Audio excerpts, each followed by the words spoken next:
Bravo, bravo, Brother Steve. Another masterpiece in my estimation.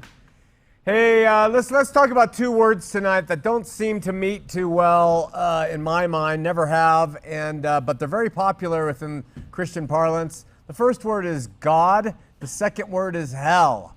God and hell. Now, a lot of people think they come together swimmingly.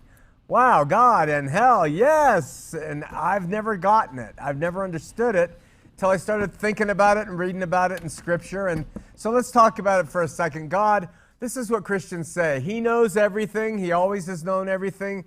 He isn't surprised by anything. He's omniscient. He's omnipresent. He's omnipotent. He's all-powerful. He's all-knowing. He's omniscient. That's all-knowing. And he's everywhere, right? So that's God, right? So we think of this God. He's always existed. He has never had a beginning. And he existed well before us, and he created us. And before he created us, he knew everything. He knew what was going to happen. He knew what we were going to do and what we were destined to do and what we were going to choose to do. Before he created one person, before he created Ted Bundy, he knew Ted Bundy was going to do what Ted Bundy was going to do. And he created him anyway.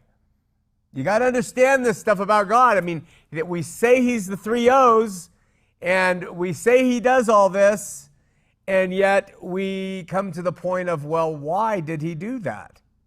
Then we throw in that other word, hell. And, you know, hell is a biblical concept. It's definitely part of the Bible.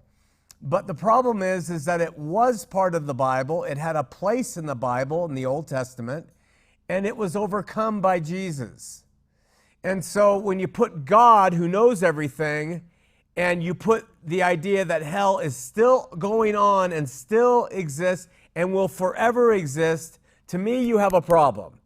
Because God, who knows everything, does everything, creates us anyway, then we could probably say God created most people to go to this hell, to burn forever and ever and ever, screaming in agony, and he knew it before he created us.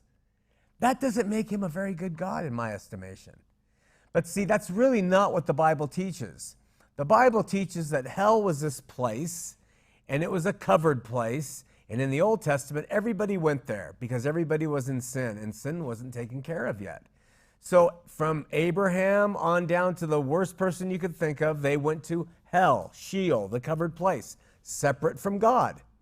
Now, there is a paradise part of hell, Sheol, and there is a prison part of hell, Sheol. And all that was going on before Jesus came. But God so loved the world. Yes, he knew what everybody would do, and he knew all those things, what we would freely choose to do. His foreknowledge said, I know they'll do it. I'm creating them anyway. Why? Because he so loved the world, he gave his only human son to come and overcome sin, death, and hell. And the Bible then clearly teaches that hell gives up its dead. And that place called hell is thrown into the lake of fire. And hell is no more because of the victory Jesus had.